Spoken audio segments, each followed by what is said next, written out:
Ángel Gurría ha descrito en buena medida y con su tono muy personal el contenido principal de este estudio. Creo que este estudio nos da dos mensajes fundamentales. El primero es que en México se ha avanzado mucho en materia de generar un sistema de pensiones sostenible y equitativo. Sin duda, como se puede observar en el estudio, en México se han tomado medidas correctas y oportunas. Pero también el estudio nos dice que falta mucho tramo por recorrer y que le corresponde a esta generación tomar decisiones de política pública, de arquitectura de nuestro sistema de pensiones para asegurar que tengamos un sistema justo, incluyente e incluso suficiente. En materia de los avances, pongamos en perspectiva lo que se ha logrado. Fue en 1943 cuando se creó el Instituto Mexicano del Seguro Social, el IMSS. Más adelante, en 1960, se crea el ISSSTE para proveer seguridad social a los trabajadores del Estado. Durante los primeros 50 años de la vida del IMSS, el sistema pensionario se basó en el principio de contribución definida y en el principio de que las contribuciones de los trabajadores, las aportaciones de los trabajadores en curso, se utilizaban para pagar las pensiones de los trabajadores que ya se habían retirado. Y así eran, y en muchos países así siguen siendo, los sistemas pensionarios. El único problema con este principio de utilizar las aportaciones o las cuotas de los trabajadores en activo para pagar las pensiones de los trabajadores que ya se retiraron es que es absolutamente incompatible con la demografía del mundo actual, donde tenemos poblaciones que afortunadamente, gracias a los avances en la medicina, entre otras cosas, tienen cada vez una mayor edad promedio. Somos sociedades que para bien están envejeciendo y por lo tanto cada vez menos las aportaciones de los trabajadores en activo cada vez alcanzan menos para pagar las pensiones de los trabajadores que ya se retiraron. Por lo tanto, era indispensable hacer un cambio profundo de paradigma del sistema pensionario mexicano. Este cambio inició en 1992, cuando por primera vez se introducen las cuentas individuales. Y después, en 1995, se hace la gran reforma de seguridad social que entra en vigor en el 97 y que establece que para todos los derechohabientes del IMSS, para todos los trabajadores que cotizan en el IMSS, se establecería la pensión para el retiro a través de una cuenta individual. Es decir, pasamos de un sistema de contribución definida, de beneficios definidos, a un sistema en lo que lo único que está definido es la contribución. Pero la pensión ahora la determina qué tanto ahorro ha hecho el trabajador a lo largo de su vida activa y qué rendimiento neto ha recibido el trabajador por ese ahorro que contribuye. Este cambio en paradigma, 10 años después, se dio también para los trabajadores al servicio del Estado. Con la reforma de 2007, que por cierto Pepe Toño González Anaya fue un actor protagónico de dicha reforma, y que incorpora ya al principio de contribución definida de cuentas individuales a los trabajadores al servicio del Estado. Y se da también, por cierto, en 2007, el paso más importante en la integración del sistema, porque ahora, cosa que no ocurría antes de esta reforma, existe ya la plena movilidad y la plena integración entre los sistemas para el retiro del IMSS y del ISSSTE.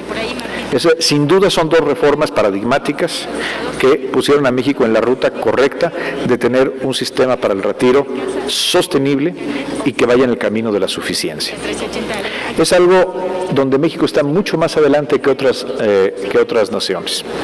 Sin embargo, lo que hoy nos dice el estudio de la OECD es que todo lo que se ha hecho, por transformacional, estructural e importante que se ha logrado, todavía no es suficiente. Tenemos que seguir avanzando en lograr un sistema que genere más ahorro, que genere un ahorro con mejores rendimientos y que sea más eficiente, más integral, mejor integrado. El estudio de la OECD nos da recomendaciones concretas en muchos temas. Pero tal vez lo más importante, por lo menos lo que a mí más me ha llamado la atención del estudio que tuve el beneficio de conocer hace unos días, es su integralidad. El estudio no deja fuera ningún tema. Ataca todas las políticas públicas y todo el andamiaje institucional que se quiere para tener un sistema de ahorro para el retiro que realmente esté a la altura de las expectativas y de lo que merecen los trabajadores al retirarse. Recordemos que hoy estamos todavía en una transición. Decía muy bien Ángel Gurría, la reforma del 97 fue hace casi 20 años, la del 2007 con el ISSSTE fue hace casi 10 años. Pero en este tema apenas estamos en transición. Y esto implica, primero, que estamos realizando un esfuerzo, como país, un esfuerzo fiscal muy relevante. Particularmente a partir de la reforma del 2007, ahora cuando se requieren fondos adicionales para cubrir las pensiones de los trabajadores del Estado, es decir, aquellos que le entregaron su vida a trabajar en el gobierno de la República o en las dependencias federales o incluso en algunos casos en los estados, ya no se puede tomar el ahorro que están generando los trabajadores actuales. Si ustedes observan, por ejemplo, el proyecto de presupuesto de egresos de la Federación que ha presentado el Ejecutivo a la Cámara de Diputados, observarán que el rubro de mayor crecimiento en el gasto es precisamente el gasto pensionario. ¿Por qué está creciendo tanto el gasto en pensiones? ¿Por qué está creciendo más que el resto de los rubros de gasto? De hecho, el gasto programable, como ustedes lo han escuchado seguramente en los medios de comunicación, se propone una contracción relevante del gasto programable, 224,000 millones menos que en el año anterior. Sin embargo, las pensiones están creciendo a tasas de 2 dígitos. ¿Por qué? Porque estamos en ese periodo de transición, construyendo el nuevo sistema de cuentas individuales. Y también porque estamos en un periodo de transición, los trabajadores que hoy se están retirando todavía no dependen plenamente de su cuenta de ahorro individual. Existe todavía una pensión mínima garantizada. El reto más importante, y es a lo que se refería Ángel Gurría hace un momento, es qué va a pasar cuando superemos esta etapa de transición. Esto va a ocurrir en la próxima década, cuando empecemos a tener los primeros trabajadores que se jubilan ya sin la pensión mínima garantizada del periodo de transición que se previó en aquella reforma del 97. El gran reto es que hoy, conforme a las proyecciones actuariales que tiene la propia CONSAR, que tiene Amafore y que ahora nos presenta la OECD, el ahorro no va a ser suficiente. Y por lo tanto tenemos que tomar decisiones hoy para asegurar que los trabajadores reciban el ahorro que les corresponde y merecen. De ahí que las recomendaciones de la OECD sean tan puntuales. Tenemos que discutir abiertamente como país, y esto requiere un gran debate nacional, elevar las contribuciones a las cuentas de ahorro de los trabajadores. Es decir, ahorrar más para los trabajadores. Tenemos, por supuesto, que revisar aquellos grupos de trabajadores que todavía están fuera del sistema de cuentas individuales y que por lo tanto generan una fragmentación del sistema a la que se refería Ángel Gurría. Aquí hay elementos alentadores. La reforma energética en sus transitorios prevé la posibilidad y prevé incentivos, por ejemplo, para realizar reformas pensionarias que introduzcan cuentas individuales para los trabajadores de Pemex y de la Comisión Federal de Electricidad, que están ya en ese proceso de construcción de su reforma. Pero están también trabajadores de las universidades públicas y muchos trabajadores de las entidades federativas. Otro reto muy importante no solamente es cuánto se aporta al sistema y quiénes aportan al sistema, sino cómo se administra el sistema. Y aquí hay particularmente 2 asignaturas que estamos ya revisando de manera conjunta entre la autoridad y las AFORES. Primero, los rendimientos. ¿Cómo hacemos para que el ahorro de los trabajadores rinda más? Los rendimientos han sido rendimientos nada despreciables. A lo largo de la vida del sistema, desde 1997 para acá, el rendimiento real promedio, y cuando digo real me refiero por encima de la inflación, es de 6%. Yo les pregunto, ¿dónde encontramos otro instrumento de inversión de acceso para los trabajadores que arroje un 6% por encima de la inflación? Sin duda hoy las AFORES son el mejor instrumento de inversión para los trabajadores. Sin embargo, tenemos que encontrar formas de cómo elevar ese rendimiento, si queremos tener una mejor pensión. Y aquí tenemos una doble responsabilidad. Las autoridades de seguir liberando el régimen de inversión y las AFORES de hacer cada vez un trabajo mejor para la inversión de los activos de los trabajadores.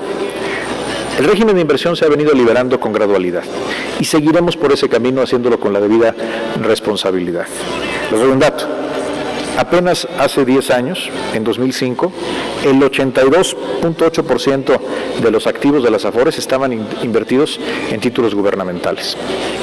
Hoy, en 2015, esa cifra ya bajó al 50%. Solamente la mitad de los activos de las AFORES están invertidos en títulos gubernamentales. Y vamos a seguir caminando por esa vía. Lo haremos con prudencia, lo haremos de una forma responsable. Y las AFORES tienen una responsabilidad de generar cada vez mejores políticas de inversión para sus clientes, que son los trabajadores. Otro tema muy importante es cuánto cuestan las AFORES. ¿Cuál es el costo administrativo de las AFORES? Y aquí donde se tiene que poner la atención es en el costo que genera la actividad promocional de las AFORES y los traspasos que en realidad ocurren sin beneficiar al trabajador. Cuando un trabajador, más por una estrategia de mercadotecnia de una AFORE, decide cambiarse de una a otra sin tener un beneficio en los rendimientos.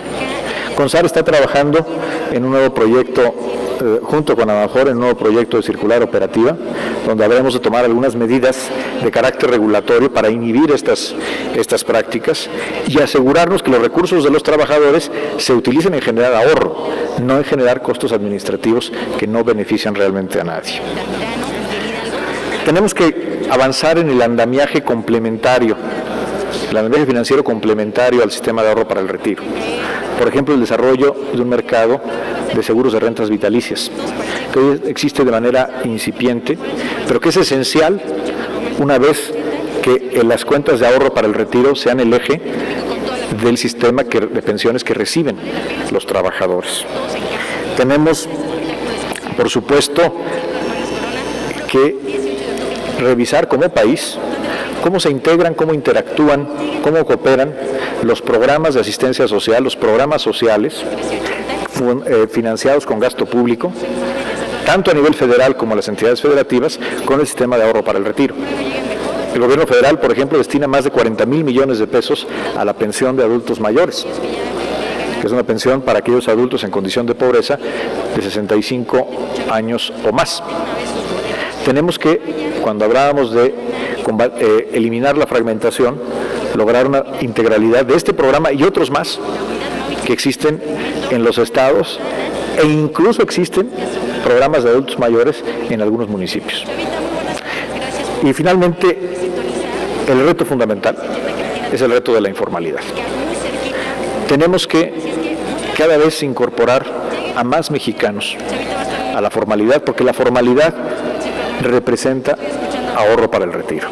Son aquellos trabajadores formales los que participan en el sistema. Mientras cada trabajador que tengamos en la informalidad, que no está participando de este sistema, se está perdiendo la oportunidad de generar ahorro y de generar una pensión para su retiro. Quiero terminar con dos reflexiones. La primera es que esto requiere de una auténtica reflexión de Estado. Estamos hablando de una de las reformas más importantes que se ha venido haciendo en México y que se tiene que seguir haciendo en México. Es cierto, celebremos siempre la reforma del 97 y la reforma de 2007, pero no podemos, como nación, de seguir teniendo esta reflexión de Estado, que involucre no solo al gobierno federal, no solo a la Secretaría de Hacienda, o al IMSS, o al ISSSTE, sino realmente a toda la sociedad y, por supuesto, al Poder Legislativo. Y la segunda reflexión, y es algo muy práctico, una oportunidad que no estamos aprovechando es la promoción del ahorro voluntario.